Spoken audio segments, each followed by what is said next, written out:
Meet Du Ming, your average high school student, just trying to get through the day. He's a simple guy, perfectly happy in his own little world with his music. His life is all about anime, games, and keeping things comfortably simple. But that ordinary routine was about to be flipped on its head. It all began with one fatal mistake, letting his curiosity get the better of him.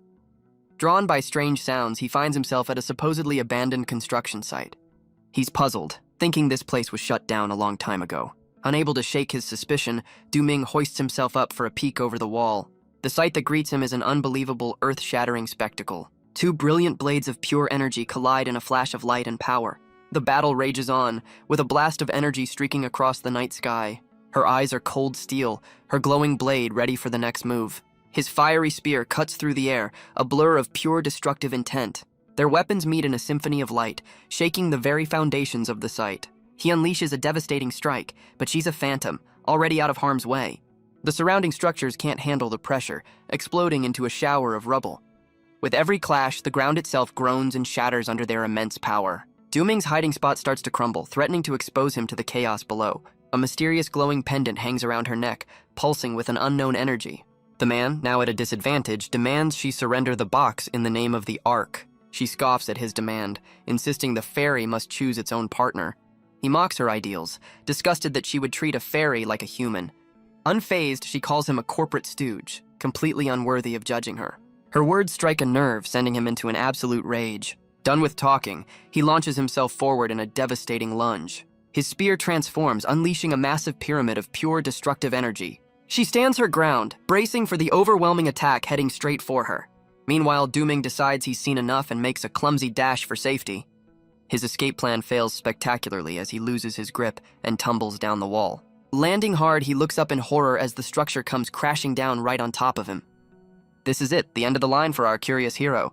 But the battle rages on, completely indifferent to his fate. Igniting her boosters, the woman rockets across the ground, a comet of blue light. Her opponent roars, refusing to let her get the upper hand. He hurls his spear, unleashing a blinding wave of pure force. The devastating attack connects, and for a moment, it looks like she's down for the count. Meanwhile, another witness to the chaos is having a full-blown panic attack. A stray blast nearly takes his head off, forcing him to duck for cover. But he's already been spotted by a strange purple device that takes aim. With nowhere to run, he takes a direct hit from the mysterious projectile. The projectile's energy surges through him, his eye glowing an intense, painful purple. This sudden explosion of power catches both fighters completely off guard.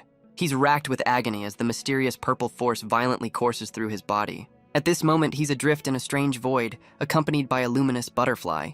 His simple, ordinary life has just been shattered into a million pieces. Screaming, he unleashes a blinding flash of raw, untamed energy. The woman realizes the unthinkable. A fairy has just initiated a bonding process. In a flash, the energy solidifies, rapidly forming a protective cocoon around him. Her opponent can only stare in disbelief, demanding to know what's happening. Now, a new prize hangs in the balance, pulsating with untold power between the two warriors. The furious warrior summons his weapon, his arm blazing with raw power. Responding to his call, the fiery spear rips itself free from the shattered concrete. With his weapon back in hand, its crimson energy crackles, hungry for another strike. He glares at the cocoon, vowing to destroy the boy for stumbling into their fight. A voice urges Isla to intervene as the man unleashes a devastating attack on the helpless target. But she refuses, sensing something unusual about the cocoon's energy signature. Her companion is stunned by the implication. This could be a legendary first-generation fairy. Even Ayla can't be certain, her expression a mix of shock and intense focus. Her ally realizes their opponent's ignorance is his undoing. He has no idea what he's truly attacking. The cocoon is engulfed in a blinding explosion, its fate hanging in the balance. The warrior is stunned. His attack barely scratched the surface, making him question the cocoon's insane durability. Annoyed by this setback, he decides it's time to get serious. He gathers every last bit of his fiery energy for one final, devastating blow. Leaping high above, he unleashes a massive, swirling inferno down upon his target. His own body begins to transform, sacrificing its form for pure, unadulterated power. With a crazed grin, he challenges the cocoon to withstand his ultimate attack. Isla watches in alarm, realizing he's pushing his body past its breaking point. He lets out a final, earth-shattering roar as he pours everything into the strike. Becoming a living meteor, he plummets towards the ground with unstoppable force. The impact is catastrophic, shattering the battlefield in a blinding flash of fire and energy. The voice in Isla's ear panics as the cocoon shatters, but the attack is harmlessly deflected. Isla, however, remains completely unfazed, calmly predicting the outcome. From the wreckage, Du Ming emerges, his body now covered in strange, glowing markings. His opponent can only stare in utter disbelief, his mind failing to process the scene. A razor-sharp crystal of pure purple energy materializes from the swirling chaos. The ordinary high school student is gone, replaced by a figure crackling with immense power. Isla's ally recognizes the legendary energy signature, his voice trembling with shock. This isn't just any fairy, it's the legendary Queen of Thorns, the strongest of its kind. Behind Du Ming, a colossal phantom of thorns and power takes shape, dwarfing the battlefield. The fiery warrior grits his teeth, his shock turning into pure, unadulterated rage. Before he can even process the transformation, a blur of purple energy rockets towards him. The warrior is stunned by the boy's impossible speed, barely able to react. Du Ming's crystal blade slams into his defenses with overwhelming force. He's sent flying, his body unable to withstand the raw power of the attack. The once mighty warrior can only scream as he's completely overpowered. He looks up in horror, finally understanding the terrifying power he's provoked. Their battle becomes a clash of light and shadow, tearing the sky apart. Du Ming moves with an unnatural grace, completely in control of his newfound abilities. His opponent is on his last legs, his power boost about to reach its limit. Meanwhile, Du Ming stands transformed, a calm and deadly master of the battlefield.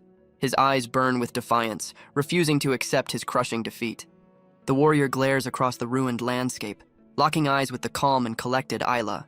Realizing he's outmatched, his rage turns into a bitter promise of future revenge. With a final threat, he makes a strategic retreat, rocketing into the night sky. Isla watches him flee, her ally confirming the immediate threat is finally gone. As the enemy vanishes, Du Ming's immense power begins to recede, leaving him vulnerable. The adrenaline fades, and the toll of the transformation hits him like a ton of bricks. His vision blurs, the world warping as he struggles to stay conscious. The last thing he sees is a sliver of the battlefield before his world goes completely dark. Isla catches the collapsing hero, welcoming him to a world he never knew existed. He's now just a stranger in her arms, a boy who stumbled into a war he didn't understand. His unconscious mind is flooded with chaotic visions of wings, horns, and raw power. A mysterious voice echoes in the void, formally inviting him to the world of the fairies. But the next morning, it all feels like a bizarre dream as his alarm clock rudely awakens him. With a frustrated crash, he silences the annoying buzz, ready to start another normal day. Waking up feels like recovering from the world's worst hangover, a scratch on his nose the only souvenir. His first groggy thought is for his glasses, completely forgetting the night's impossible events. Stumbling to the bathroom, he prepares to face another day of blissful ignorance. A glance in the mirror makes his eyes go wide with sudden, shocking clarity. He stares at his reflection in disbelief. His vision is now a perfect 20/20. Adding to the morning's weirdness, he notices a faint trickle of blood from his nose. His alarm clock didn't survive the morning. Its screen shattered into a glitchy mess. The broken clock means one thing: he's massively, catastrophically late for school. On his way, he spots a news crew reporting on last night's huge explosion at the construction site. The entire area is a disaster zone, but miraculously there are no reported casualties.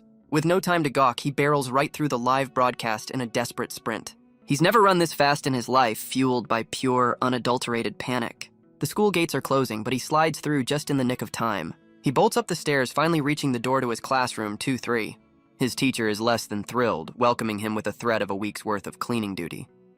A classmate teases him for daring to be late to the most feared teacher's class. Du Ming brushes it off, blaming a rough night and a massive headache. But then, a sudden jolt of memory makes his mind go completely still. The impossible events of the previous night come flooding back in a tidal wave of shock. His friend is completely oblivious, wondering why he's suddenly frozen in place. Unfortunately for them, their little chat has attracted some unwanted attention from the front of the class. The teacher unleashes a piece of chalk with pinpoint accuracy to enforce classroom silence. His friend is instantly knocked out, leaving Du Ming alone with his chaotic thoughts. Later, during a break, the seemingly normal school day feels anything but. His friend finally asks the million-dollar question, what happened to his glasses? Du Ming plays it cool, claiming he looked for his glasses but couldn't find them. His friend is completely baffled, questioning how he even made it to school. Their conversation is cut short by the chaos of a PE class soccer match. A player winds up and unleashes a powerful kick, sending the ball flying. The soccer ball becomes a speeding projectile, rocketing across the field. It's a wild shot, soaring way off target and heading for the sidelines. His friend bursts out laughing, but Du Ming tells him to shut it. Suddenly, the stray ball is hurtling directly towards Du Ming's head. With lightning-fast reflexes, he snatches the ball out of the air with one hand. He's shocked by his own speed, realizing he caught it with his non-dominant hand. His friend is completely losing it, questioning the source of his newfound power. Their moment is interrupted by a girl calling out to his friend from across the track. The friend makes a hasty exit, promising to call later as he runs off to meet her. Du-Ming is left alone, completely unbothered by his friend's sudden departure, but his quiet moment is shattered by the sound of aggressive barking. A ridiculously angry-looking dog appears out of nowhere, baring its teeth. Before he can react, the tiny terror lunges forward and sinks its teeth into his hand. The little beast latches on, refusing to let go of its new chew toy. With a frustrated shout, Du-Ming finally manages to fling the dog off his arm. Staring at the bite mark, his first thought is the hassle of getting a rabies shot. But as he stares at the bite, a sudden shocking realization hits him. The wound vanishes before his very eyes, healing in a matter of seconds. He's left staring at his perfectly fine hand, his mind struggling to comprehend the impossible. Back in class, he can't shake the feeling that last night was more than just a dream. He desperately tries to recall the details, but his memory is a frustrating, blurry mess. Perfect vision, insane reflexes, and now rapid healing. His normal life is officially over. His train of thought is derailed when the teacher announces a new transfer student. The classroom erupts in whispers as the beautiful new girl makes her grand entrance. But it's the glowing butterfly pin on her uniform that makes Du-Ming's blood run cold. While his friend is completely captivated, Du-Ming recognizes the face from his nightmare. His friend tries to snap him out of it, completely clueless about Du-Ming's internal meltdown. Du-Ming's face is a mask of pure, unadulterated terror as the memories hit him. The new girl introduces herself with a polite smile, completely unaware of the chaos she's causing. His mind flashes back to the brutal, otherworldly battle at the construction site. The warrior from his nightmare is standing right in front of him, and his brain can't handle it. She introduces herself as Ayla Clemens, her calm demeanor a stark contrast to his inner panic.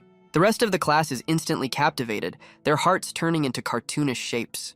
Ayla glances over the room, easily taking in the scene of adoring classmates. The teacher's booming voice cuts through the commotion, demanding order in his classroom. With a slightly creepy smile, the teacher offers her a prime seat right at the front. But Ayla politely declines, requesting a seat directly behind Du-Ming instead. Du-Ming is completely baffled, wondering why on earth she'd single him out. The teacher is just as confused, demanding a reason for her strange request. With a dazzling smile, Ayla drops a bombshell. She claims Du-Ming is her cousin. Du-Ming's soul practically leaves his body as he processes the blatant lie. His friend, however, sees this as a major, life-changing win for Du-Ming. The rest of the class immediately swarms him, demanding to know why he kept his cousin a secret. The teacher buys the story completely, waving her to her new seat without another thought. Every step she takes towards him feels like a countdown to his impending doom. Leaning in close, she confirms his worst fears, noting his recovery from the after effects of last night. She leans in closer, asking if he's finally remembered their little adventure. Du-Ming plays dumb, insisting he has absolutely no idea what she's talking about. He tries to ignore her, but the warrior from his nightmares is now sitting right behind him. Ayla's ally is shocked by his rapid recovery, noting it took Ayla 3 days to get her memory back. She's more interested in his perfect compatibility with the Queen of Thorns, knowing a world of trouble is headed his way. Ayla decides to postpone the interrogation, promising a little chat after class. The moment the bell rings, a classmate makes his move, trying to get her number. But another girl isn't having it, immediately shutting down his pathetic attempt. Soon, Ayla is completely surrounded by a crowd of adoring new fans. His friend can only watch in amusement, teasing Du-Ming about his suddenly popular cousin. Du-Ming's friend turns around to find he's vanished, leaving only a cartoon-shaped hole in reality. He finds Du-Ming hiding outside, offering a drink to his clearly freaked-out buddy. Du-Ming waves him off, trying to process his new insane reality all by himself. His friend isn't buying it, pressing him to spill whatever's got him so spooked. But Du-Ming shuts down, insisting everything is totally, completely, unbelievably fine. He knows it's not a coincidence. His life has officially become a high-stakes comic book plot. His friend snaps him out of it, pointing out that his so-called cousin is nearby. Across the field, Ayla is already the center of attention, turning heads in her PE gear. She effortlessly ties up her hair, looking less like a transfer student and more like a supermodel. But as she prepares for class, she suddenly pauses, sensing an unfamiliar gaze. Du-Ming is snapped out of his trance by his friend, who urges him to get a move on. The PE teacher announces a surprise fitness test to select students for the upcoming sports meet. He orders the class to split up, separating the boys from the girls for the test. But the teacher is immediately confused by an unexpected addition to the boys' lineup. Isla has casually joined the boys' team, much to the teacher's surprise and the other guy's delight.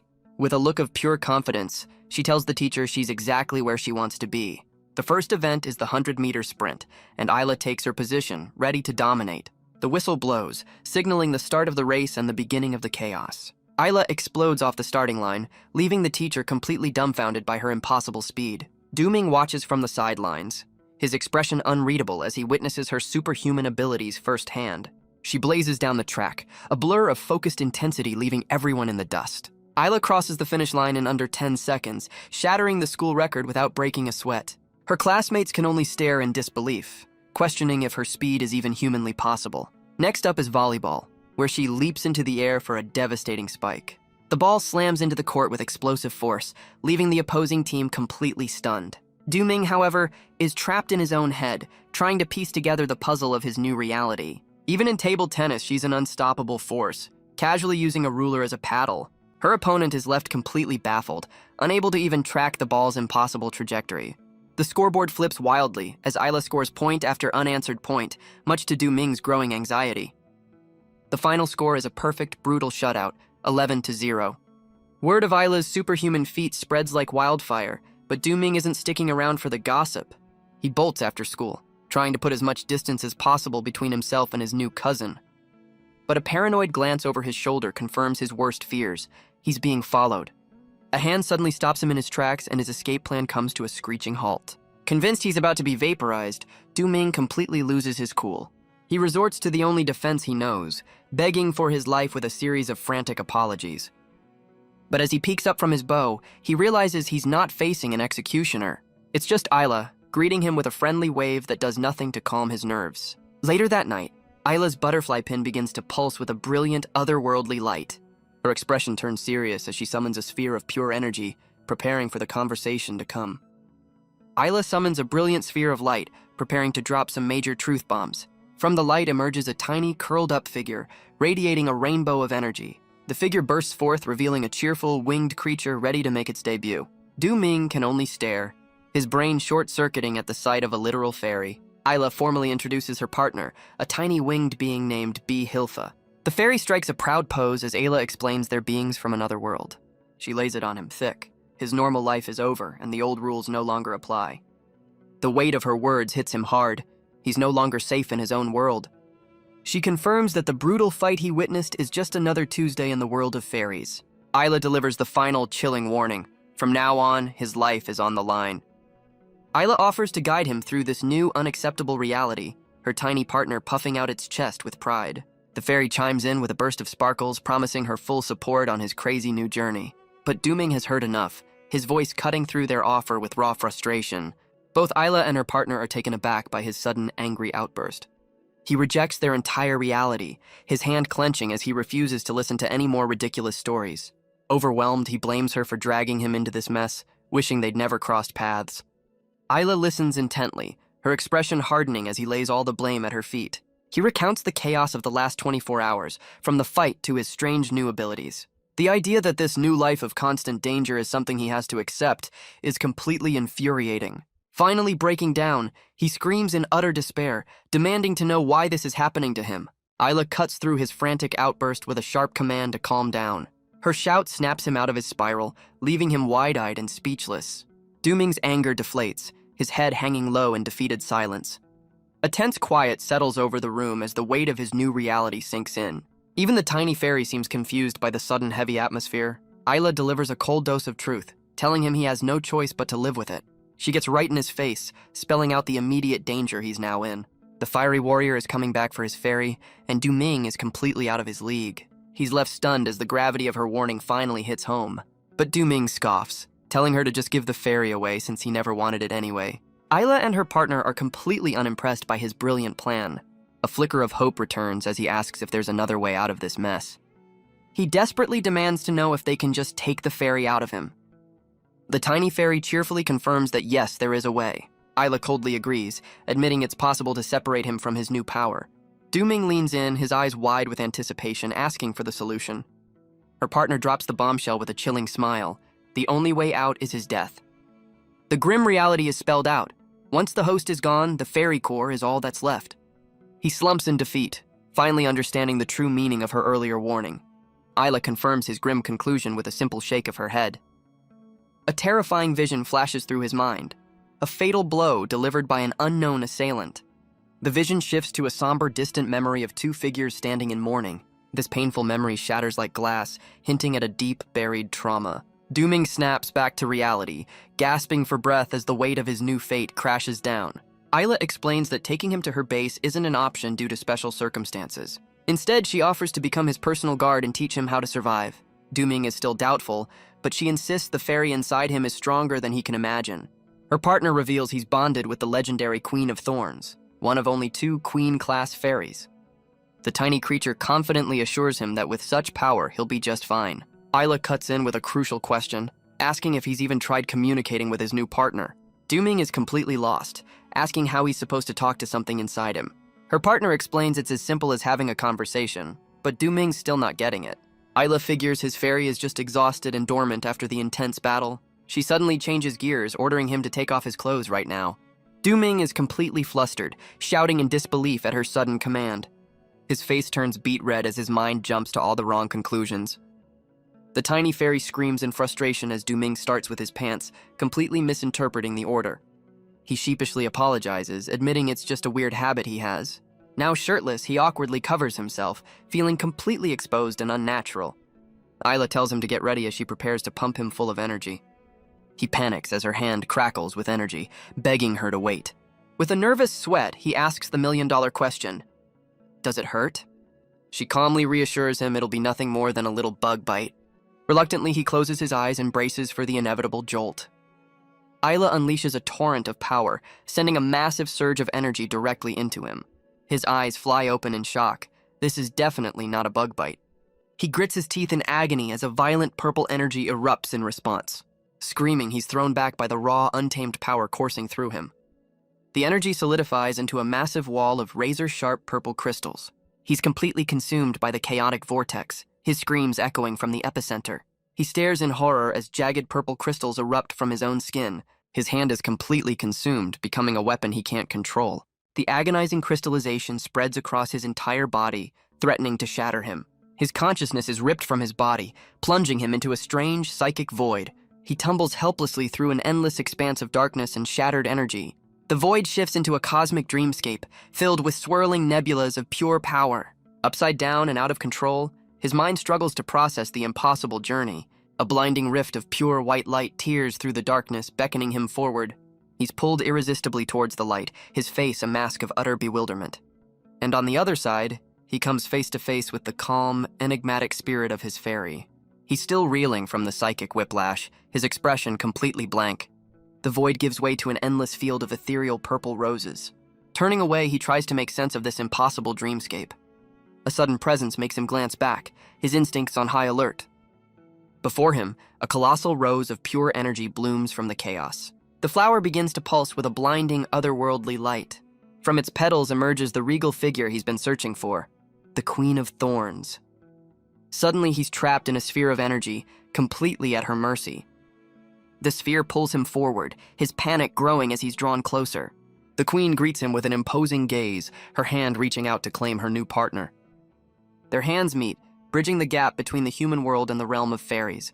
A blinding flash of purple light seals the pact between the boy and his terrifyingly powerful partner. His mind is flooded with a vision of a new world, a cosmic core of pure, untamed energy. Dooming's eyes fly open, snapping him back to a reality that's just become infinitely more complicated. He lets out a terrified scream, the psychic backlash of the connection overwhelming his senses. Back in his room, shadowy tendrils of energy erupt from his body, tethering him to a mysterious floating orb. Isla watches with wide eyes, realizing the Queen of Thorns is about to make her grand entrance. Even her tiny partner is confused, completely unprepared for this level of raw power. Dooming can only stare in awe, finally understanding the true nature of the being inside him. The orb begins to crack and shatter, unable to contain the immense power about to be unleashed. From the shattered core emerges the Queen of Thorns, radiating an aura of pure command. Her piercing purple eyes open, taking in the new world around her for the first time. Isla and her partner can only stare, completely stunned by the legendary fairy's presence. The tiny fairy immediately bows, greeting the legendary being with the respect she commands. The Queen gestures for them to rise, her voice calm but filled with undeniable authority. Her gaze settles on Isla's partner, her expression turning from regal to intensely curious. She questions the tiny fairy's origins, noting a complete lack of data on her existence. B. Hilfi explains she's a late model, created just as the Great War was ending. The queen's expression softens with a hint of sorrow, calling the little fairy lucky to have missed the conflict. With a heavy heart, she asks a question that reveals just how long she's been asleep. B. Hilfi nervously calculates the years, her numbers climbing into the thousands. She finally lands on the shocking answer: the queen has been dormant for 6,500 years. The queen's expression is heavy, the weight of millennia settling upon her. As she laments the lost time, Du Ming can only stammer, completely out of his depth. Her intense gaze finally turns to the boy who woke her from her long slumber. Du Ming points at himself, struggling to find the words to address literal royalty. She formally introduces herself to her new host, her name echoing with ancient power, Vitas Saibes. Vitas bows her head, offering a sincere apology for choosing him in a moment of crisis. Her unexpected politeness leaves him flustered, trying to brush off the life-altering event. She then urges him to look, drawing his attention to the shimmering energy of her wings. The queen quizzes the younger fairy, wanting to know what the new generation knows about her legend. B. Hilfi nervously recites the basics. Vitas commands space and can transform into a weapon. Vitas seems unimpressed, asking if that's all they teach in the history books these days. Isla confirms that's the extent of the publicly available information within her organization. The ancient queen processes this, her expression unreadable as she contemplates the new era. She then turns to Du Ming with a serious warning: keep his status as her host a top secret. Vitas drops another bombshell with a deadpan expression. He's about to die. Du Ming's brain short-circuits, completely blindsided by her grim prediction. She clarifies their compatibility is dangerously low, making secrecy his only lifeline for now. Vitas reminds them that as a first-generation queen, her value is immeasurable, host or no host. B. Hilfi looks on nervously as the queen lays out the grim reality of their world. She explains that second-generation fairies are basically copies, reverse-engineered from the originals. The first generation's bodies are the ultimate prize, holding all the secrets to their power. Isla drives the point home, asking if he finally gets how much trouble he's in. Du Ming can only nod, the weight of his new reality finally starting to sink in. Turning her attention back to royalty, Isla formally addresses the queen with a question. She needs to know the most critical number, their current adaptation rate. Vitas delivers the grim news with a quiet glance, a dangerously low 16%. Isla and her partner are completely stunned. That number is practically a death sentence.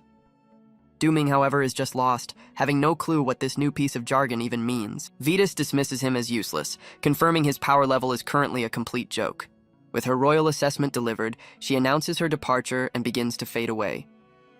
The Queen of Thorns vanishes into a swirling vortex of cosmic energy. Her essence shrinks into a tiny orb, shooting directly back towards Du Ming. It slams into his chest, sealing itself away and leaving him alone with his thoughts. Isla is still reeling from the number, trying to wrap her head around the impossible odds. Du Ming, completely clueless, finally asks what 16% is even supposed to mean. B. Hilfa jumps in, ready to drop some much-needed exposition about their adaptation rate. She explains that even a random person off the street could hit 10% with a lesser fairy. Isla drives the point home. 15% is the bare minimum to survive, and he's barely scraping by. Isla admits that while 16% is dangerously low, it's not a completely hopeless situation. She offers a shred of hope, revealing her own rate skyrocketed from 30 to 80%. Deciding he's had enough for one night, she hands him back his clothes. With a stretch, she declares his hellish training regimen will begin this weekend. As he gets dressed, Isla drops another bombshell, asking if he has a spare room. Du Ming's brain short-circuits again as he realizes his new bodyguard wants to be his new roommate. She lays out the cold, hard logic. A bodyguard is useless if she's not around to guard him. Defeated by her flawless reasoning, he can only blush and agree to the new living arrangement. And just like that, Du Ming's house has a new, very dangerous tenant for the night. The next morning arrives, bringing with it the dawn of his completely insane new life. Isla's training begins with a brutal morning run, and Du Ming is already falling way behind. He collapses in exhaustion, completely out of breath and begging for a break. Running on fumes, he complains that 4 hours of this on 3 hours of sleep is pure torture. Isla looks back, completely unfazed by his whining and ready for the next phase. She announces the end of his warm-up, revealing they're just getting started. Their next stop is a massive, derelict warehouse, the perfect spot for some private training. Inside, Isla gets down to business, asking the queen about Duming's new healing factor. Vitus reveals that at his current level, regrowing a limb would take a solid 6 hours. But a simple broken bone? That'll patch itself up in a mere 10 minutes. Isla is visibly impressed, realizing the first generation's power is on a whole other level. Isla gears up, her expression all business as she prepares for the real lesson. She declares it's time for practical training, and Duming has no idea what's coming. He can only stare in confusion, a bead of sweat betraying his growing anxiety. With a shout, Isla unleashes her power, calling forth her armed load in a storm of blue lightning. In a flash, her workout gear is replaced by a high-tech combat suit crackling with energy. Duming's jaw hits the floor, completely blown away by the real-life magical girl transformation. Both Beehilfa and the regal Queen of Thorns materialize, ready to observe the lesson. Isla turns to Duming, telling him it's his turn to summon his own power. He's completely lost, insisting he's not armed and has no idea what she means. Hilfa explains he needs to focus on his heart and recall the feeling of his first transformation. Isla's partner reminds him that he was in control during the first fight, even managing to load his arm.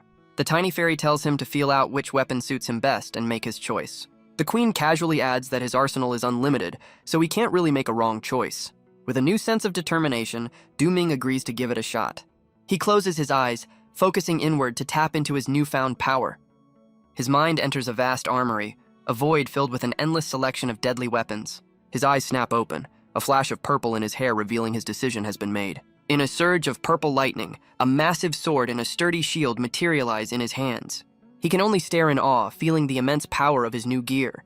Isla gives an approving nod, praising his balanced choice of offense and defense. He admits his epic weapon choice is based entirely on his favorite video game. Isla reveals her power is on par with the fiery warrior he barely survived.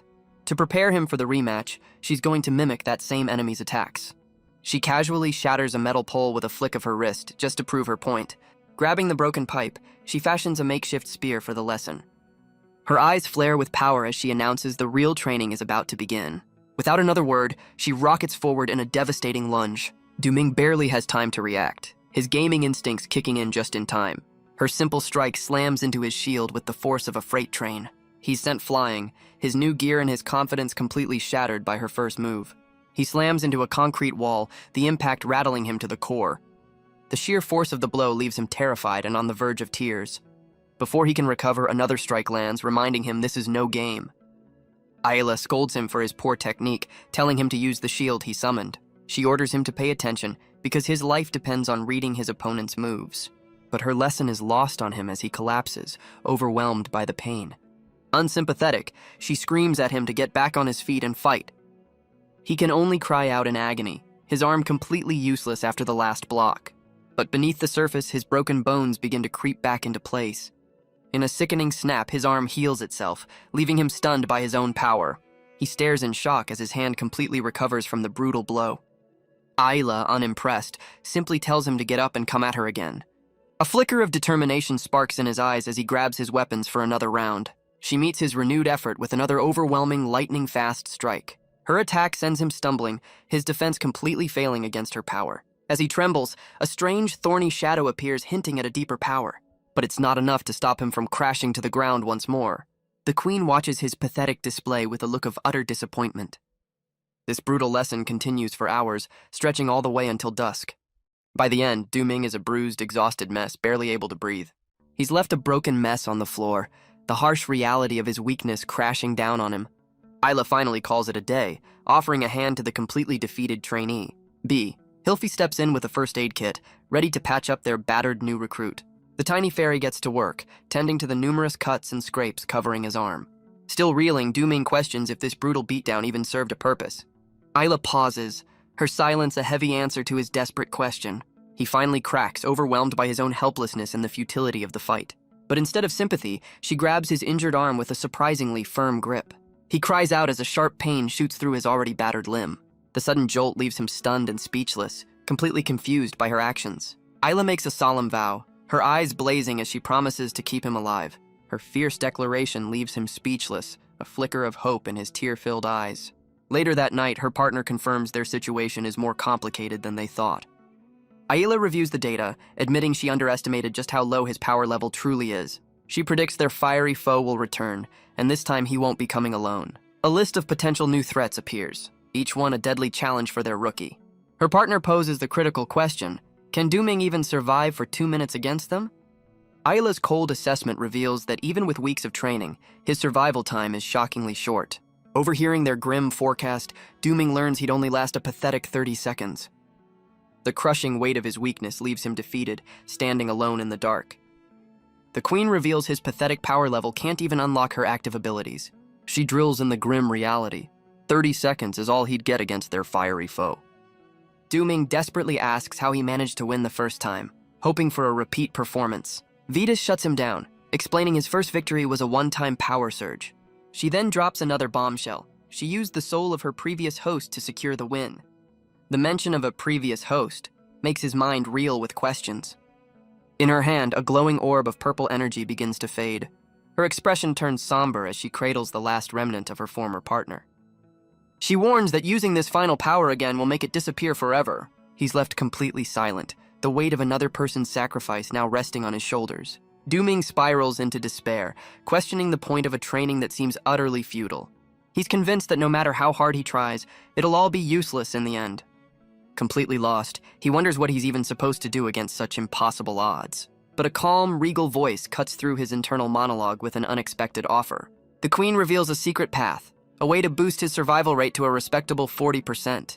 His eyes fly open, a spark of hope igniting in the darkness of his despair. The scene snaps back to the brutal reality of his training, the memory of pain still fresh. He's back on the ground, screaming as Ayla's relentless assault continues without mercy. Despite the crumbling debris and his own exhaustion, he grits his teeth and refuses to stay down. Ayla watches her battered student, pushing him to the absolute brink of his endurance. Ayla's expression hardens, her intense training session showing no signs of letting up. But Dooming rises again, a defiant grin on his face as he challenges her to bring it on. With a furious scream, he charges forward, swinging his sword with newfound determination. Ayla effortlessly dodges, sending him crashing to the ground as the two fairies watch from above. Hilfa is completely baffled, asking the Queen what could have caused this sudden change in him. Vitus calmly reveals she gave him a new goal, a 40% chance of survival. The tiny fairy's eyes go wide with hope, asking if such a thing is even possible. The Queen simply tells her to watch, her piercing gaze fixed on the battle below. Hilfa is overjoyed, believing this is the miracle they've been waiting for. But Vitus clarifies that this secret path requires time and preparation he doesn't have yet. Catching his breath, Dooming declares that this level of training is nowhere near enough. The Queen's voice echoes with a chilling new command for the next phase of his training. Vitus orders Ayla to stop holding back and start removing his limbs without mercy. Both Ayla and her partner are completely floored by the Queen's unbelievably brutal request. In a flashback, Dooming desperately asks if there's truly a way to get stronger. Vitus reveals her secret plan requires the help of his completely oblivious best friend. Back in the present, Dooming's expression hardens with a grim newfound resolve. He grits his teeth through the pain, channeling his despair into raw determination. With purple energy crackling around his arms, he screams at Ayla to bring her absolute worst. Ayla calmly agrees, ready to unleash the full extent of her power on her student. Ayla's eyes narrow as she prepares to unleash a whole new level of pain. Her makeshift spear shatters as she summons a far deadlier weapon from pure energy. With a single word, she unleashes a devastating wind attack, her power swirling around her. Dooming can only stare in terror as a massive vortex of energy materializes before him. He's instantly sucked into the whirlwind, his screams lost in the roaring gale. The sheer force of her attack blasts a hole right through the warehouse roof. Hilfi completely panics, convinced Ayla's training has just turned fatal. But Ayla calmly reveals this overwhelming display was only 10% of her true power. Dooming is torn to shreds by the vortex, his body battered by the relentless force. She warns him that the real agony is yet to come, and his healing factor won't save him from the suffering. The Queen poses a chilling question, asking if he can truly afford the price of power. Dooming is slammed back to the ground, the force of the attack leaving him in a heap of rubble. But through the pain and exhaustion, he grits out a defiant answer. He can take it. Vitus explains this is just a taste. He must get used to suffering before her real plan can begin. The next day at school, the brutal training feels like a distant, painful memory. His best friend calls out, completely oblivious to the hell Dooming just survived. The friend cheerfully asks why he was MIA from their gaming sessions all weekend. He playfully teases Dooming about neglecting his in-game stats, getting a little too close for comfort. Ayla swoops in with the perfect cover story, claiming she was tutoring her cousin all weekend. His friend is left completely baffled by this new studious version of Dooming. For weeks, Dooming's days began with Ayla's brutal training, leaving him a broken mess on the floor. His nights were no different, as the relentless beatdowns continued long after the school bell rang.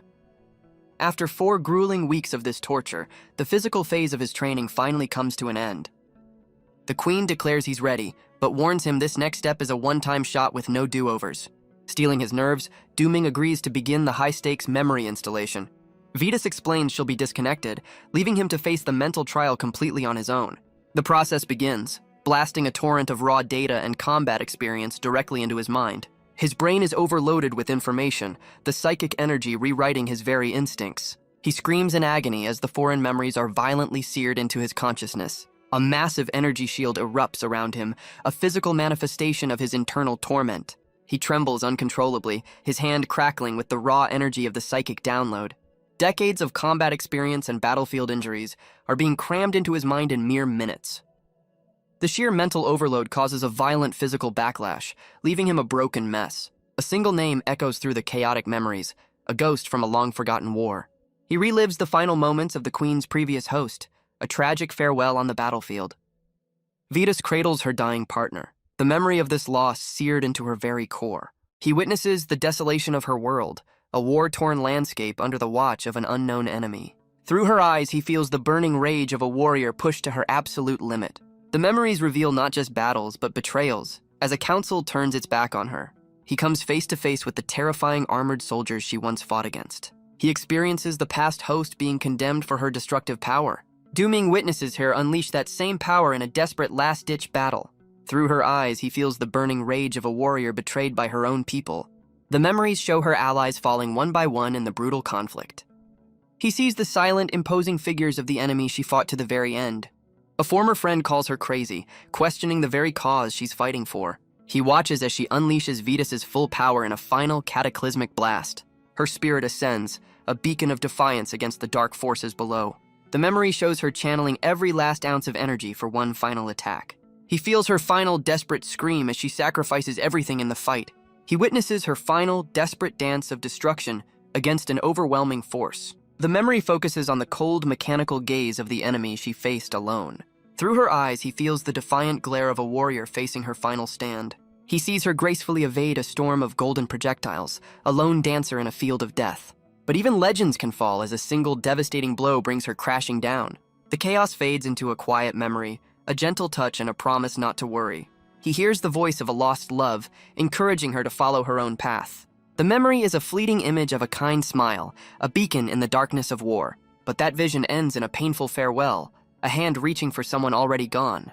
The download concludes with her final moments, a defeated queen kneeling in the ruins of her world. He's thrown into the memory of a cataclysmic battle, a lone warrior against a storm of chaos. Dooming comes face to face with the monstrous fiery beast she fought against. He feels her grim determination, her body already crystallizing with untamed power.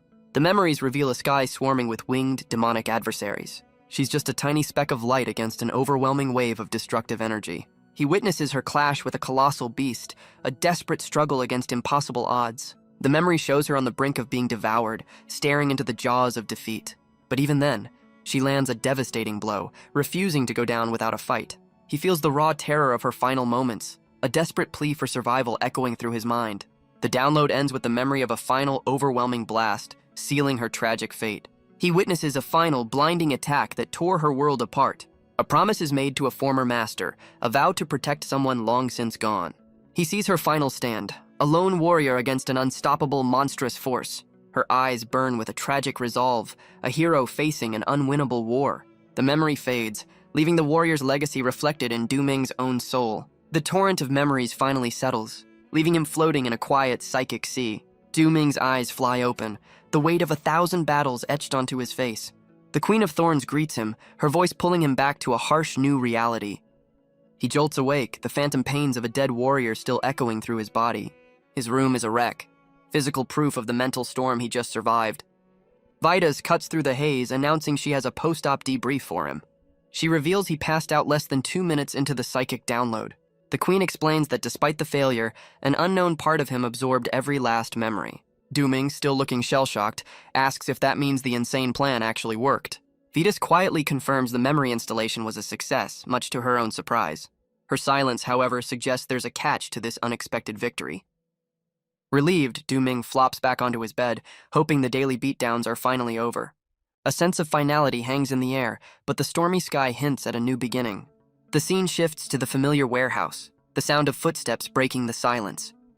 Du-Ming sprints through the alley, his eyes now burning with a veteran warrior's focus. Ayla calls it a day, ending another brutal training session on the rooftop. Du-Ming lets out a massive sigh of relief, finally getting a moment to breathe. His trainer smirks, asking how he feels after weeks of non-stop punishment. He admits he's feeling stronger than ever, his body finally adapting to the abuse. But their private session is interrupted by a winged figure with some good news. The shadowy creature announces an aid application has been approved as its shadow looms over them. Before they can react, shadowy tendrils erupt from the ground, grabbing Ayla. Her eyes glow with alarm as she realizes exactly who they are. Du-Ming can only watch in horror, his newfound confidence completely shattered. Ayla is completely overwhelmed, her eyes turning red as the shadows consume her. The fiery warrior reveals a softer side, promising his daughter a gift after his mission. An ominous crow appears as he reminds his sick daughter to take her medicine. He hangs up the phone, his tender farewell a stark contrast to his brutal profession. A flashback reveals he tried to trade everything he had for his freedom. His motivation becomes clear, a promise to give his daughter a normal life. The memory darkens, hinting at the illness that threatens his family's future. A doctor confirms his worst fears, revealing a genetic disease plagues both his wife and daughter. Back in the present, the warrior sits alone, his resolve hardened by tragedy. His eyes glow with renewed purpose as he vows to do whatever it takes. Ayla realizes her own organization, ARC, is behind the ambush, and they've come to collect. Ayla is completely caught off guard, her eyes glowing red as the shadows overwhelm her. Du-Ming can only scream her name, his face a mask of pure terror. He makes a desperate lunge, reaching out in a futile attempt to save her. But his heroic charge ends with him tripping and eating pavement. As he looks up, he hears her voice call his name one last time before she's gone. He screams in helpless rage as his mentor is dragged into the darkness. Suddenly, a familiar red spear slams into the ground just inches from his face. He looks up in shock, a new, deadly presence crackling in the air. The fiery warrior descends from the sky, his weapon aimed directly at the fallen boy. Du-Ming's eyes widen in terror as he realizes his worst nightmare has just arrived. The fiery warrior Johnson stands over him, his gaze as sharp as his spear. Du-Ming is paralyzed with fear, his mind screaming that this is the end. But the queen's voice cuts through his panic, reminding him he has everything he needs to fight. Her words hit home. He's not the same weak kid anymore, and it's time to believe it. Du-Ming rises to his feet, facing his nemesis across the desolate rooftop. Johnson raises an eyebrow, sensing a completely different energy coming from the boy. Du-Ming stays silent, his new warrior instincts taking over his fear. The warrior shrugs it off, deciding the reason for the change doesn't matter. Finding his courage, Du-Ming demands to know what they did to Ayla. Johnson answers with a fiery punch, promising to send him to her right now. Du-Ming screams as the fiery fist barrels directly towards his face. Meanwhile, Ayla is violently dragged through a dark dimension by shadowy tendrils. She skids to a stop, completely baffled by her sudden and forceful relocation. Shadowy chains erupt to bind her, but she struggles defiantly against her restraints. Looking up, she finds herself trapped in a bizarre, swirling void. A monstrous, winged shadow with glowing red eyes looms over her, its presence suffocating. From the shadows, a mysterious, hooded figure watches the confrontation unfold. Ayla's eyes widen in disbelief as she recognizes the person behind the ambush. Back on the rooftop, Du-Ming catches the fiery punch, his arms screaming from the immense pressure. With gritted teeth, he pushes back, declaring this is nothing he can't handle. Johnson unleashes a devastating spear thrust, but Du-Ming's shield holds strong against the impact. The fiery warrior is completely stunned by the rookie's impossible defense. He follows up with a relentless barrage, forcing Du-Ming onto the back foot. Johnson adds a vicious kick to his assault, aiming to shatter Du-Ming's guard. Du-Ming slides back from the force of the blow, but his stance remains unbroken. The overwhelming assault finally brings him to his knees, coughing from the strain. Johnson is completely baffled. The boy's growth rate is far beyond anything he expected. Du-Ming struggles to catch his breath, the weeks of training the only thing keeping him conscious. Peeking over his shield, a flicker of defiance ignites in his eyes as he realizes he can fight back. Purple energy crackles around his hand as he decides to go all in for the win. Du-Ming takes a low stance, his sword crackling with energy as he prepares for round 2. Johnson scowls, admitting he's still injured and this kid has become a real nuisance. His bandaged hands tighten around his spear, a clear sign he's not at full strength. Done waiting, the fiery warrior lunges forward, unleashing a blazing spear strike. But Du-Ming's eyes are different now, tracking the attack with a veteran's clarity. He meets the fiery assault head-on, his shield erupting in a shower of sparks. To his own shock, he shouts in triumph as his defense actually holds strong. He even manages to repel the attack, sending a shocked Johnson reeling backward. But his victory is short-lived as the fiery spear tip suddenly breaks through his guard. Johnson roars, pouring on the pressure and shattering Du Ming's renewed confidence. Du Ming's eyes go wide as the fiery spear tip tears right through his shield. In a flash of lightning, his last line of defense completely shatters into pieces. The remnants of his shield slam into the pavement, useless and broken. He's blown back by the force, his mind on the verge of complete collapse. Overwhelmed by the agony, Du Ming can only scream on the cracked ground. Johnson coldly states this is all Du Ming's fault for possessing the fairy he needs. The warrior's true motive is revealed. He's doing all this for his dying daughter.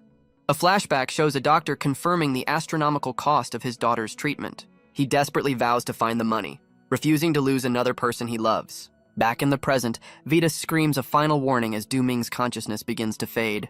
Johnson raises his spear for the final blow, offering a cold goodbye. Du Ming can only let out a hoarse scream, completely overwhelmed by pain and despair. Vitus declares his consciousness has collapsed, bidding her host a final farewell. Meanwhile, Ayla stares in disbelief at the true identity of her captor. A shadowy figure known as Dark Shadow emerges, crackling with ominous energy. The masked man casually dismisses her anger, claiming he's just a mercenary doing a job. Ayla furiously demands to know what his real plan is. Her captor feigns ignorance, asking what she expects him to do. He then drops a bombshell, revealing he knows she's the daughter of Fang Zhou. Desperate, Ayla tries to buy her freedom, offering to double his payment. The masked man scoffs at her offer, claiming a professional has principles to uphold. With a snap of his fingers, he declares she'll be a guest in his crow's nest for a while. Ayla glares up, her eyes blazing with defiance as the shadowy chains tighten their grip. Her captor unleashes his power, initiating a system-wide shutdown of the area. She grits her teeth in fury, refusing to be just a pawn in his mysterious game. A network of glowing eyes activates in the darkness, watching her every move. Back on the rooftop, a surge of untamed purple energy erupts from Du Ming's fallen body. Johnson's eyes go wide in shock, completely unprepared for this sudden turn of events. A massive sphere of chaotic purple energy explodes from the ground where Du Ming lay. The sheer force of the blast sends the fiery warrior stumbling backward in disbelief. Jagged purple crystals erupt from his arm once more, crackling with untamed lightning. His limb transforms into a monstrous crystalline weapon, pulsing with raw power. Johnson stares in disbelief, realizing this power surge shouldn't even be possible. But the Queen understands exactly what's unfolding within her new host. She reveals a new consciousness, forged from battle memories, is seizing control. Vitus warns this incomplete persona is dangerously unstable, threatening to destroy them both. Within the psychic storm, a memory of a gentle hand reaches out from the past. The Queen is confronted by the lingering ethereal spirit of her previous host. Her thoughts drift to her former partner, a legendary warrior named Naomi. But Vitus recoils in agony, refusing to let the ghosts of the past consume her again. The spirit of her former host makes a solemn vow never to give up on her. Naomi's lingering will leans in, her words a final, ghostly comfort. With newfound resolve, Vitus accepts the past and makes a critical decision. She initiates a dangerous soul reconstruction, overloading her own core to save her host. Back on the rooftop, Du Ming's body is racked with power as the reconstruction begins. His arm fully crystallizes into a deadly, monstrous claw, the transformation now complete. Johnson senses the shift, realizing the boy's entire presence has changed. A new, unhinged personality grins through Du Ming's face, eager for a real fight. Johnson returns the crazed smile, promising to grant his opponent's death wish. The fiery warrior unleashes a blazing spear strike, restarting the brutal battle. Johnson goes all in, vowing to end this fight with or without his ultimate power. The two warriors collide in a devastating clash, shaking the very foundation of the rooftop. Their brutal exchange ends in a violent spray of red against the stormy sky. Elsewhere, Ayla's shadowy prison shatters in a burst of brilliant blue lightning. She rockets from the wreckage, a blur of righteous fury breaking free from her chains. Ayla emerges in her full combat gear, her power now completely unleashed. Her captor can only stare in disbelief, his perfect trap broken in mere moments. With a furious roar, Ayla prepares to unleash a chilling counterattack. She summons a massive snowstorm, trapping the mercenary in a swirling vortex of ice. But the masked man plays his final card, taunting her with the fate of her young student. Ayla's eyes blaze with cold fury, her energy sword ready to carve a path back to her student. She unleashes a storm of icy projectiles, giving her captor no time to react. With a desperate cry, she rockets away, her only thought to save Du Ming from certain doom. Back on the rooftop, the battle's brutal conclusion is marked by a fallen spear and a flash of crimson lightning. Johnson's eyes widen in disbelief, the veteran warrior completely outplayed by the rookie. In a shocking reversal, Du-Ming's monstrous arm has found its mark, ending the fight in a single devastating blow.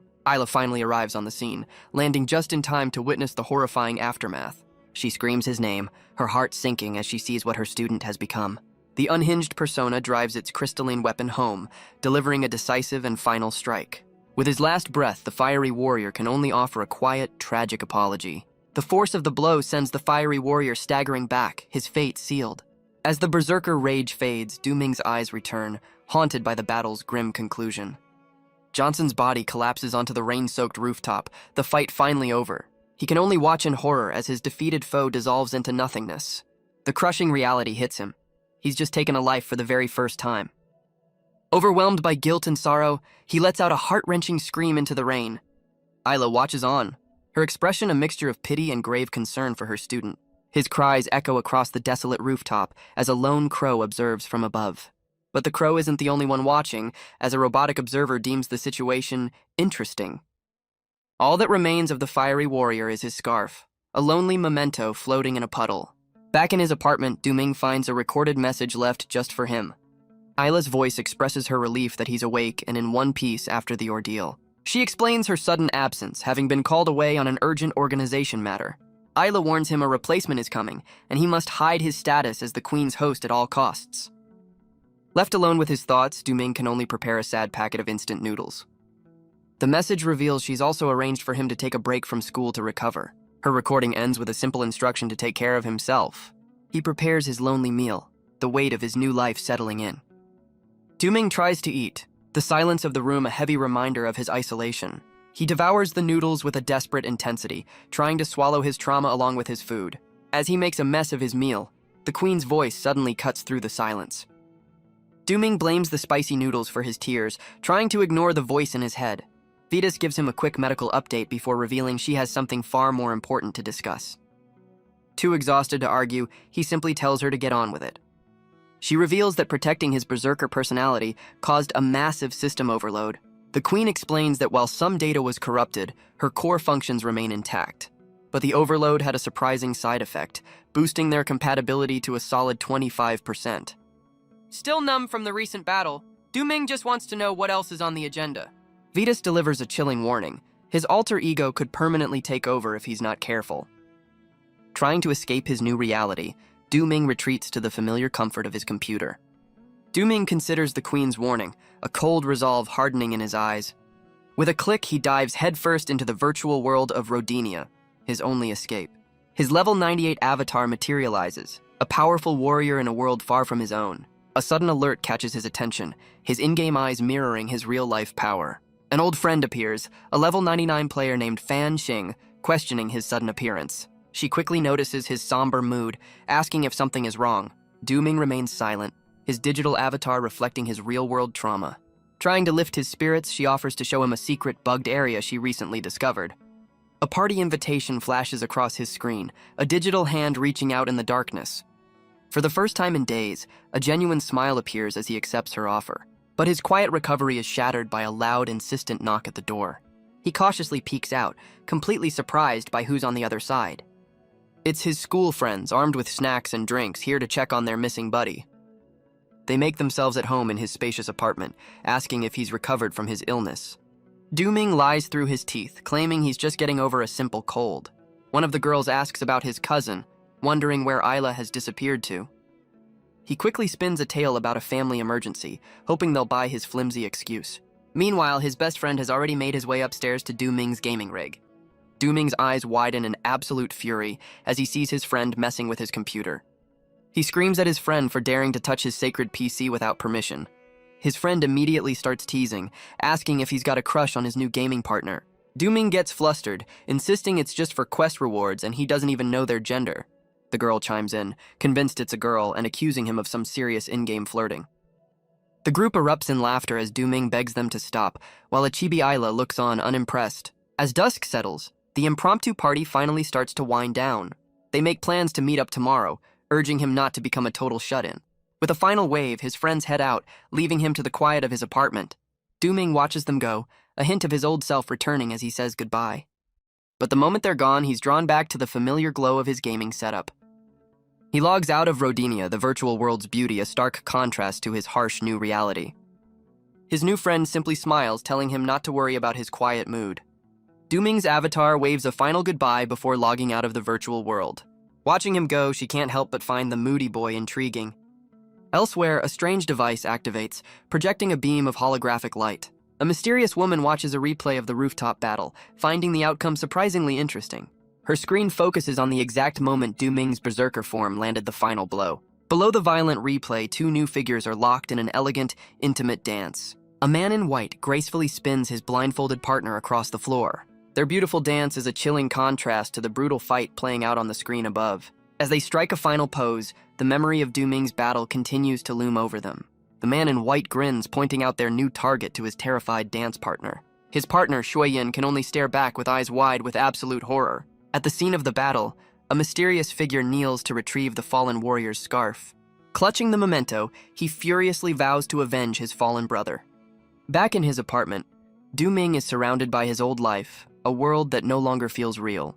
His phone buzzes relentlessly, flooded with over 99 unread messages from Ayla.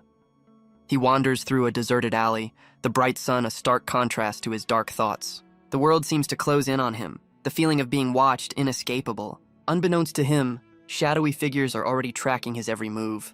He senses the presence of other fairies, but Vitas dismisses them as weak and insignificant. His eyes narrow as he realizes the insignificant fairies are actually a new set of enemies. 3 mysterious figures block his path, revealing they've been stalking him for some time. The strange trio poses dramatically, their intentions clearly hostile. But Dooming's expression is one of cold annoyance, not fear. The leader holds up a familiar scarf, demanding to know if Dooming killed his brother. Dooming plays dumb, claiming he has no idea what they're talking about. His act is cut short when they furiously name their fallen comrade Yue Han Shun. His silence is the only answer they need as purple energy crackles around his fists. The leader takes his lack of denial as a full-blown confession. The woman chimes in, furious that he would dare harm their little Yu Han. The muscular one strikes a dramatic pose, his heart supposedly shattered by the news. Dooming ignores the theatrics, his focus solely on the crackling energy in his hand. Suddenly, Vitas warns of a powerful presence rapidly approaching their location. His eyes snap upward, realizing the new threat is coming from directly above. The trio of Avengers is also caught off guard, their attention diverted to the sky. A flash of alarm crosses the leader's face as he senses the incoming power. A figure plummets from the clouds, heralded as the angry crow taking flight. The mysterious newcomer descends with blinding speed, preparing for a powerful landing. He slams into the ground with explosive force, shattering the pavement in a massive shockwave. Debris flies everywhere as the dust settles from the devastating arrival. Dooming braces himself, his own power flaring as he prepares for the worst. The shockwave sends the wannabe Avengers flying, their dramatic entrance completely ruined. Through the dust, a new figure emerges, clenching a fist with surprising power. A masked girl in a pink dress and armor stands in the crater, her presence radiating authority. Dooming can only stare, his confusion mounting as the situation gets even weirder. The mysterious girl strikes a pose, her glowing eyes locking onto her target. She removes her mask, revealing a surprisingly young face as she asks for him by name. His brain short-circuits, completely unable to process this bizarre turn of events. Later at a dessert shop, the mysterious girl calmly sips her drink after explaining the situation. Dooming, still reeling, asks the only logical question, is she Isla's little sister? She casually asks if he can't see the family resemblance, completely unfazed. Dooming stares blankly, seeing absolutely no connection between her and Isla. The trio of Avengers returns, demanding to know who this pint-sized powerhouse is. Her cute facade drops instantly, replaced by a terrifying aura as she issues a deadly threat. The wannabe villains are completely stunned into silence by her sudden change in demeanor. They wisely choose to flee, screaming empty threats as they beat a hasty retreat. Dooming mentally compares the two sisters, one a cold professional, the other a cheerful killer. He concludes that the two couldn't possibly be more different from each other. Despite her cheerful attitude, Dooming can't shake the feeling that something is very wrong. Her expression suddenly sharpens, her gaze locking onto him as if sensing his doubt. A perfectly timed phone call interrupts their standoff, with "Sister" flashing on the screen. She answers cheerfully, confirming she's found him and is surprisingly still alive. While squatting on her chair, she casually complains about some small fry she dealt with and demands a raise. Dooming can only stare, completely baffled by her bizarre phone etiquette. Her mood flips instantly as she relays Isla's angry question about his ignored messages. He tiredly admits his phone is broken, which she immediately reports back to her sister. After listening for a moment, she hangs up, ready to pass on Isla's instructions. She tells him to relax and assures him everything is under control as he tries to leave. But his escape is cut short as she grabs a fistful of his shirt from behind. Her sweet demeanor vanishes as she furiously demands to know where he thinks he's going. Dooming tries to make a crude escape, claiming he needs to use the restroom. But his new babysitter isn't having it, telling him to hold it first. Their tense standoff is briefly interrupted by a waitress delivering their milk tea. He stays silent, but the girl has something else planned to keep him there. She shoves her phone in his face, demanding he look at something important. The screen shows his rooftop battle, with a headline declaring him the killer of a top warrior. Dooming stares at the phone, completely baffled by his newfound and unwanted fame. His new partner smugly remarks that he's quite the interesting rookie. He can only repeat her words in shock, having no idea of his opponent's status. She casually confirms he just took down the strongest of the third-generation fairies. She smugly adds that for all his strength, the fallen warrior was still no match for her. Dooming's expression darkens, the weight of his new reputation sinking in. Vitas chimes in, warning him that his newfound fame has put a massive target on his back. His new partner scoffs, revealing Ayla believes he'll never reach more than 50% of his potential. Dooming's eye twitches, completely baffled by this sudden and bizarre information dump. With a sudden burst of energy, she declares it's time for some hands-on practice. He does a spit take, completely unprepared for her aggressive training methods. Before he can even protest, she sends him flying with a swift and powerful kick. She grabs him by the collar and starts dragging him away, ignoring his desperate pleas about an appointment. The pint-sized trainer glances back, her annoyed expression making it clear that class is now in session. He desperately resists, but his new trainer insists that practice is not optional. But their argument is cut short as a group on motorcycles calls out his name. His friends roll up, completely oblivious to the supernatural drama unfolding. Dooming is caught in a headlock, his social life and secret life colliding spectacularly. His buddy is surprised to see him so early, not realizing he was being dragged there. One of his friends immediately asks about the cute but terrifying girl holding him hostage. The new trainer and Dooming share a moment of awkward silence, unsure how to explain this. Dooming realizes his friends are just normal people, completely unaware of the world he now lives in. His partner's eyes widen with understanding, quickly grasping the delicate situation. She smoothly introduces herself to the group as Isla's sweet and innocent little sister. The new girl, Icy, puts on a dramatic performance playing the part of a concerned relative. She claims she was just visiting her cousin, all while keeping him in a death grip. His friends completely buy the act, asking if she's really Isla's little sister. One of them gets a little too close, trying to see the family resemblance for himself. He tests her patience by pinching her cheek, a decision he'll immediately regret. The sweet facade shatters as she sinks her teeth into his hand with surprising force. Her victim ages 10 years in an instant, stunned by the pint-sized powerhouse's bite. Another friend finds the whole exchange hilarious, calling the tiny terror cute. She invites Icy for milk tea, completely oblivious to the danger she's befriending. Dooming glares suspiciously, demanding to know what they're plotting with his new babysitter. A sudden scream for help shatters their casual hangout, leaving Dooming and his friends baffled. Their confusion clears as a purse snatcher sprints through the crowd, his victim's cries echoing behind him. The thief barrels forward, screaming for everyone to get out of his way. He makes the mistake of running right past Dooming, who stands his ground with cold indifference. A single glance is all it takes for Dooming's warrior instincts to kick in. With lightning speed, he snags the thief's collar, stopping him dead in his tracks. The punk is completely stunned, not expecting anyone to have the nerve to intervene. Reaching for a hidden weapon, he warns Dooming that he's made a huge mistake. The thief pulls a knife, promising to make the boy regret his heroic impulse. But Dooming effortlessly blocks the attack, his grip turning the thug's threat into a pained yelp. With a single decisive move, Dooming completely neutralizes the would-be tough guy. He calmly retrieves the purse as the thief grovels for mercy on the pavement. His friends can only stare in disbelief, wondering when he became so incredibly strong. Dooming plays it off as quick reflexes, while Icy adds a few celebratory stomps to the downed thief. The purse's owner rushes over, looking relieved and extremely grateful for his help. He gently hands the recovered purse back to the thankful woman. She thanks him profusely, but Dooming just shrugs it off, trying to downplay his heroic moment. But a close-up reveals a sly, knowing smile, hinting that this was no random encounter. Later, Dooming's apartment door is thrown open with a dramatic entrance. Icy stands in his doorway, confirming he's a geeky otaku just as her sister suspected. Icy rolls on the couch, laughing that he's far more interesting than ordinary people.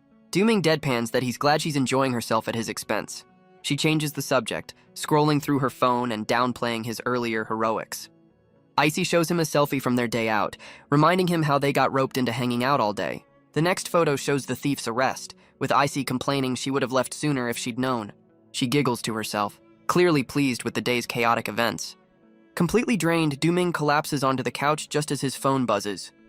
He wearily picks up the device, wondering who could possibly be messaging him now. His expression shifts to one of mild confusion as he reads the new message. It's a thank you note from the woman he saved, calling him her little brother. AC peeks over his shoulder, demanding to know what's so interesting on his phone. Before he can answer, she snatches the device right out of his hands. The sound of hysterical laughter echoes from his apartment into the night. Icy is in tears, completely losing it over the little brother message. Dooming explodes, furious that the little brat dared to touch his phone. Her laughter dies instantly, replaced by a pouty glare at being called a brat. She throws a tantrum on the couch, insisting she's 16 and not a kid. Dooming is completely stunned by her age, while she casually asks if he didn't know. He admits he's shocked, his brain struggling to process the new information. AC reveals she became a fairy as a baby, which explains her slow growth rate. Dooming listens intently, his expression unreadable as he processes her strange life story. Icy admits her life has only been training and danger, confessing she's never lived like a normal person. Seeing a rare moment of vulnerability, Dooming asks if she'd like to try it. Her eyes widen, a flicker of hope appearing as she considers his unexpected offer. The scene cuts to a brutal video game, where a massive boss prepares to annihilate a tiny player. Icy frantically mashes the controller, her character desperately dodging a devastating attack. Her face is a mask of pure concentration as she pushes through the punishing boss fight. But her efforts are in vain as the infamous "You died" screen flashes, sealing her defeat. She erupts in a furious tantrum, screaming that the game is impossible and its developer is a monster. Her rage quickly dissolves into tears as she turns to Dooming, blaming him for her gaming failure. Dooming fires back, reminding her she's the one who chose the impossible challenge. His sudden outburst leaves the pint-sized powerhouse completely stunned. Fed up with her tantrum, he hoists her into the air for some impromptu wrestling practice. He executes a perfect flying hammer, slamming her onto the couch to end the argument. Elsewhere, the purse snatcher from earlier reassures someone that his injuries are minor.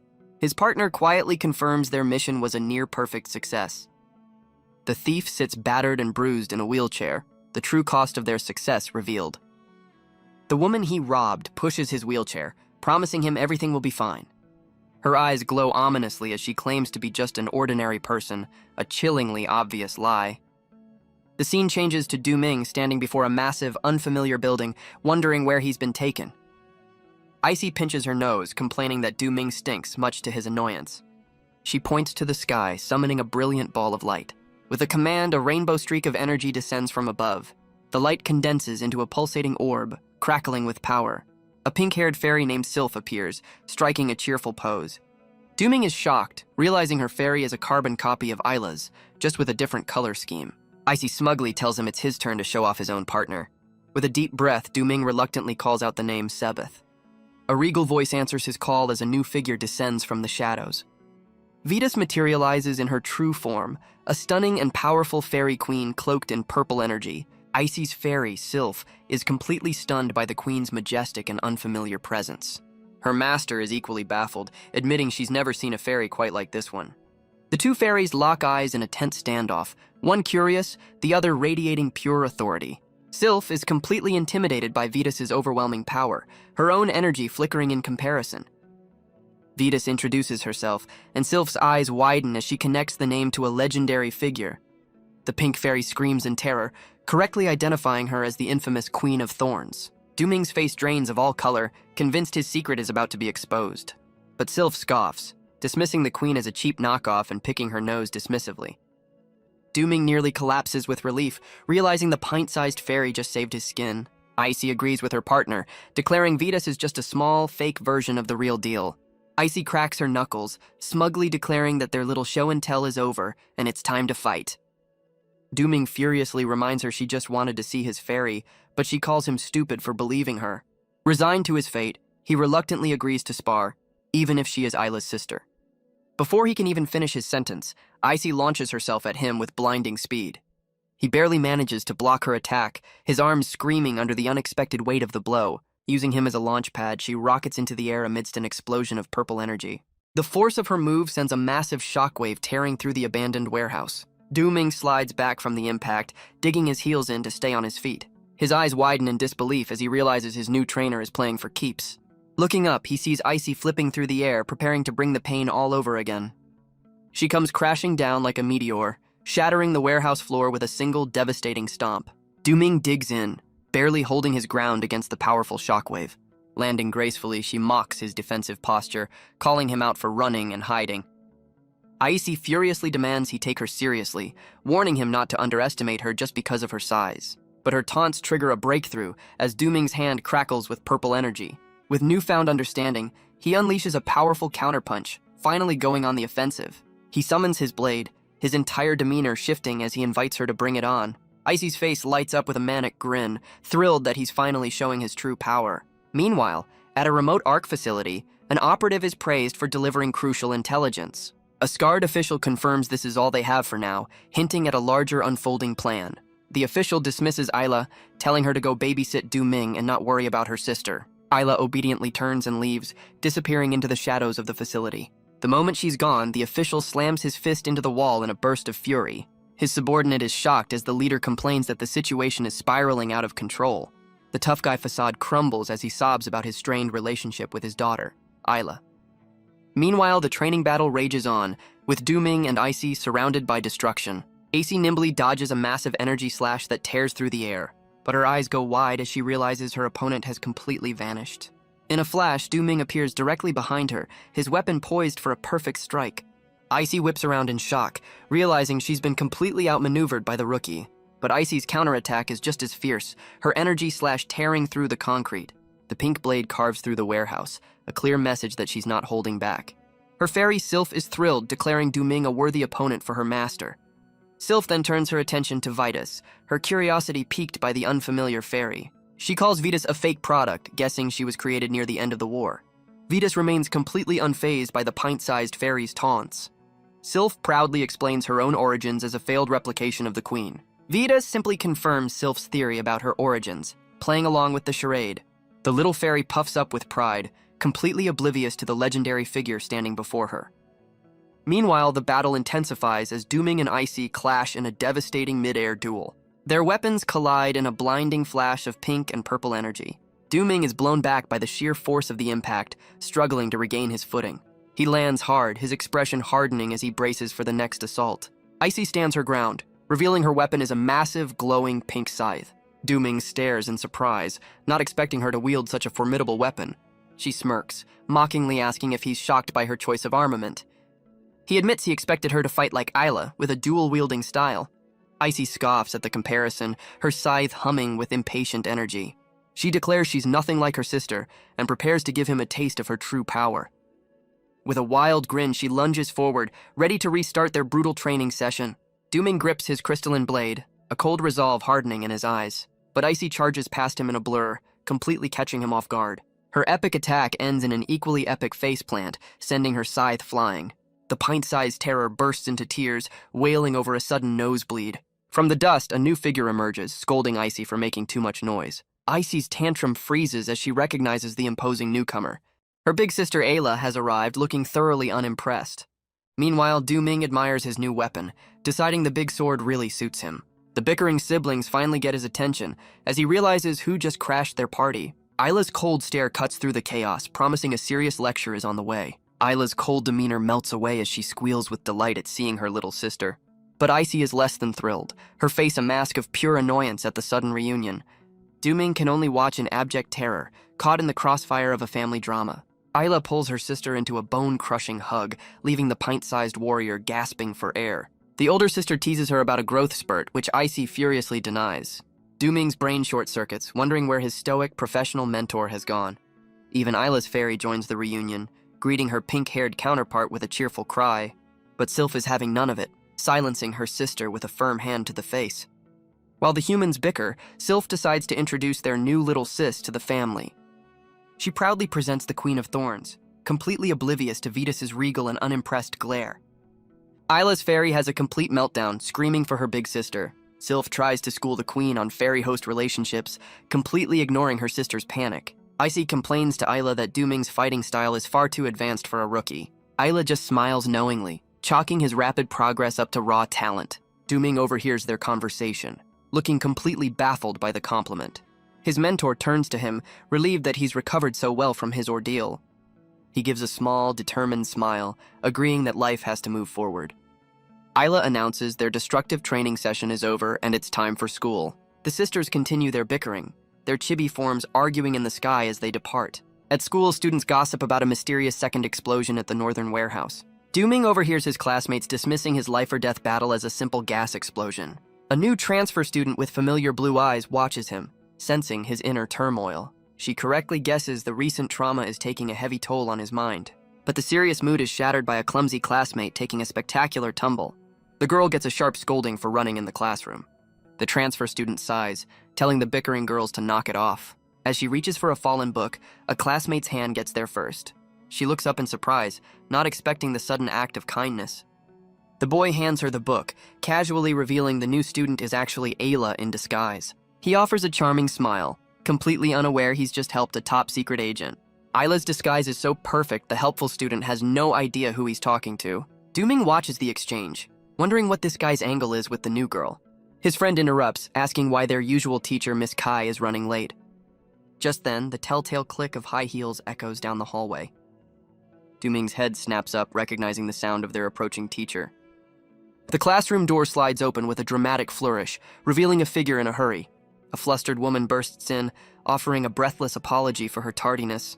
But his friend's eyes go wide, recognizing her as the woman who was robbed the day before. A flashback confirms it's the same person Dooming saved from the purse snatcher. Dooming stares in disbelief, realizing this random encounter was a calculated setup. She introduces herself as Miss Uman, the new substitute taking over the class. The male students are instantly smitten, suddenly declaring their newfound love for school. Ayla, however, is not fooled, her sharp eyes immediately pegging the newcomer as a threat. The new teacher's eyes widen in surprise, her cheerful facade faltering for just a moment. Unaware of the tension, the rest of the class continues to fawn over their beautiful new instructor. Dooming remains stone-faced, completely unimpressed by the classroom's sudden excitement. Miss Uman's smile is a little too knowing, as she points out the familiar faces in her class.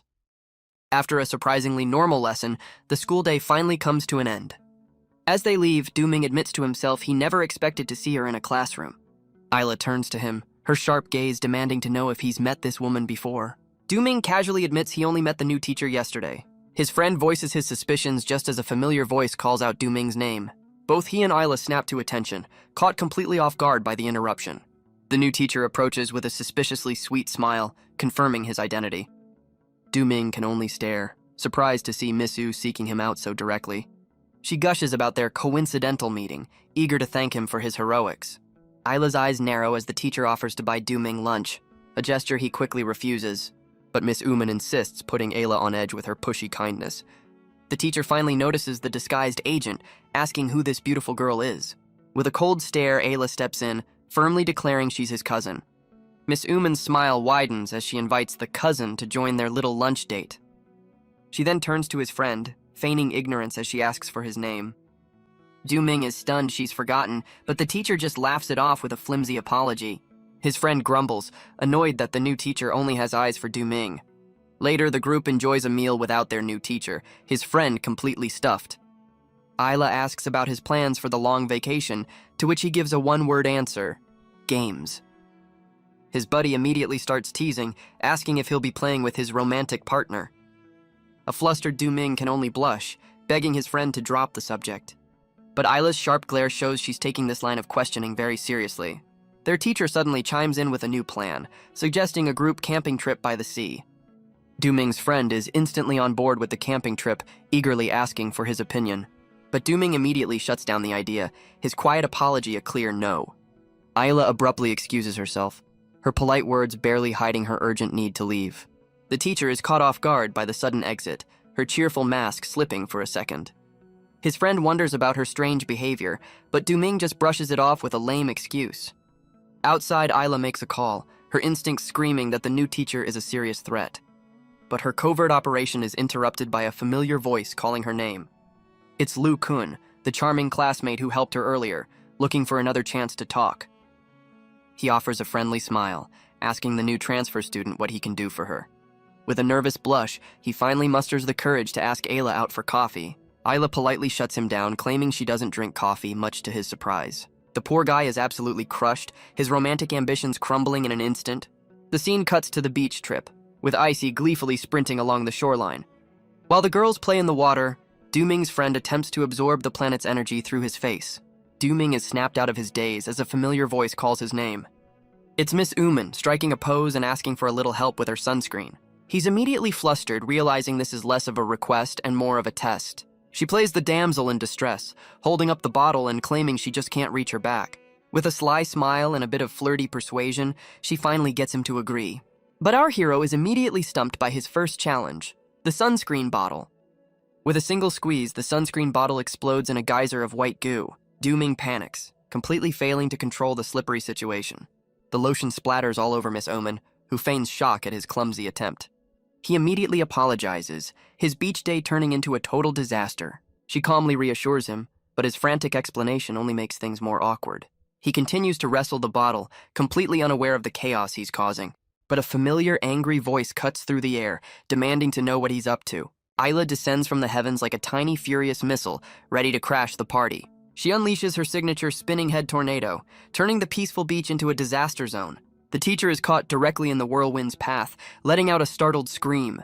Du-ming and Icy are buried up to their necks in sand, screaming from the sandy fallout. Miss Uman emerges from the chaos, scolding Icy for messing around yet again. Still stuck in the sand, Du-ming's mind is a scrambled mess of pure confusion. Icy immediately plays the victim, crying fake tears and accusing Du-ming of being cruel. The teacher instantly buys the act, rushing to defend the pint-sized manipulator. Du-ming furiously denies the claims, completely unaware of Icy's triumphant smirk. He points out she's not even crying as she gleefully runs to her big sis, Miss Uman. But as she runs, her foot discreetly crushes a tiny blue device hidden in the sand. Du-ming's eyes widen in shock, having caught the subtle but deliberate act. Miss Uman is also taken by surprise, her cheerful facade faltering as she processes the move. Miss Uman stumbles, falling right into a very surprised Du-ming. Their accidental collision sends them both tumbling to the ground with a thud. Icy can only watch in wide-eyed horror as the scene unfolds. Du-ming stares down in shock, realizing the incredibly awkward position he's landed in. The flustered teacher finds herself pinned beneath him on the sand. His brain completely short-circuits, unable to process the embarrassing situation. With a panicked apology, Miss Uman sends him flying with a single, powerful punch. Lying defeated in the sand, Du-ming wonders how his day went so completely off the rails. As night falls, his friends say their goodbyes, leaving him to recover from the chaos. But a shadowy figure watches the house from a distance, a single cough breaking the silence. Vetus's urgent warning jolts Du-ming awake. A powerful fairy has sent him a sinister invitation. He immediately bolts from the house, racing through the moonlit woods to meet his new challenger. Du-ming stops in a clearing, demanding his stalker finally show their face. A lone silhouette appears in the distance, a silent answer to his challenge. The mysterious figure steps into the moonlight, their face obscured by bandages. With a quiet command, the stranger tells Du-ming to follow him. The figure adds a chilling ultimatum, threatening the lives of Du-ming's friends. As Du-ming weighs his options, he covertly sends a message for backup. The night air crackles with unseen energy as the confrontation reaches its boiling point. Suddenly, Du-ming is yanked into the air, pulled helplessly towards a looming tower in the distance. He finds himself trapped in a strange dimension, crackling with unfamiliar energy. Looking up, he sees his kidnapper perched atop a lonely tower under a crescent moon. A mysterious swordsman with a cold, deadly gaze reveals himself as the new challenger. Du-ming calls for intel, but Vetus reports her systems are damaged and completely offline. A flash of red in the swordsman's eye signals the deadly start of their battle. The stranger lunges with blinding speed, giving Du-ming absolutely no time to react. But a flash of pink and blue energy intercepts the attack just in the nick of time. Ayla and Icy drop from the sky, landing protectively in front of their rookie. Back in her combat gear, Ayla immediately checks to see if he's been injured. The sisters stand ready for a fight, forming a defensive line against the silent swordsman. Ayla is relieved he called for backup, as Du-ming senses the opponent's strange and powerful aura. She reveals he's one of the top fairy emissaries, a legendary figure known as one of the 7 deadly sins. The swordsman's name is revealed, Aoman Shen Fei, a warrior with a chilling presence. Du-ming realizes the swordsman's intense killing intent was aimed squarely at him from the start. Ayla's eyes blaze with fury as she demands to know why he's targeting her rookie. Shenfei coldly brushes her off, telling her to mind her own business. Icy is absolutely furious at his dismissive and arrogant tone. The swordsman unleashes a terrifying attack, a massive heart of dark energy that engulfs the battlefield. Duming grits his teeth, realizing this new opponent's technique is on a completely different level.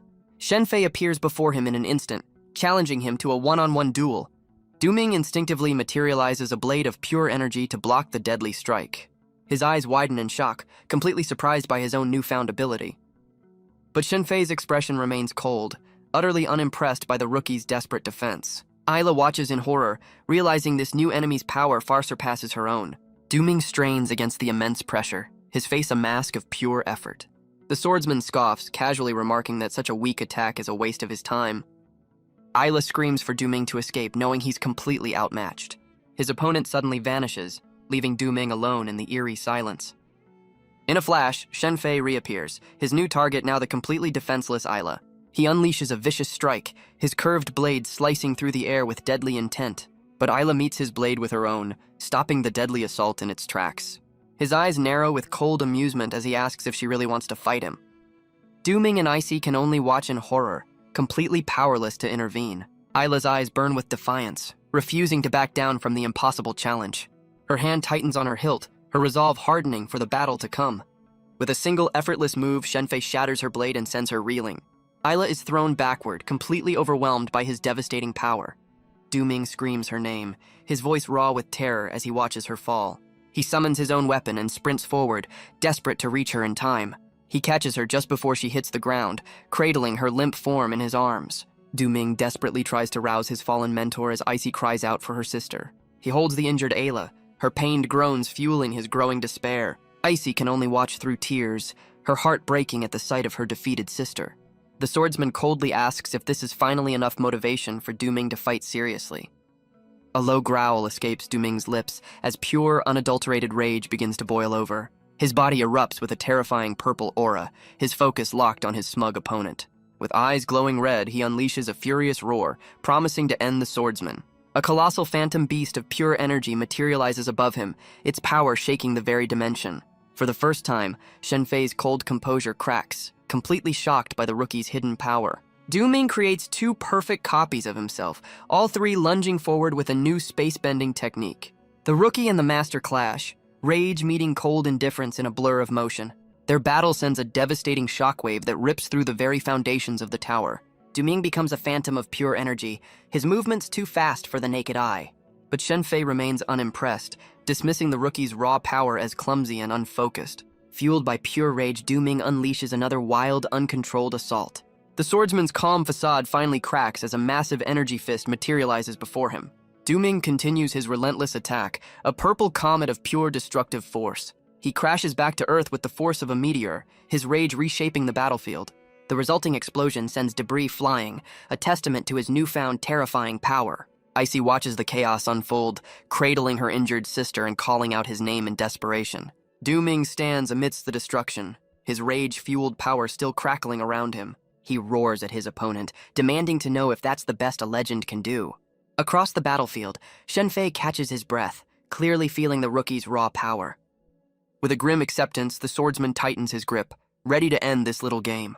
His eye glows with a menacing red light as he promises to deliver the fight Duming is begging for.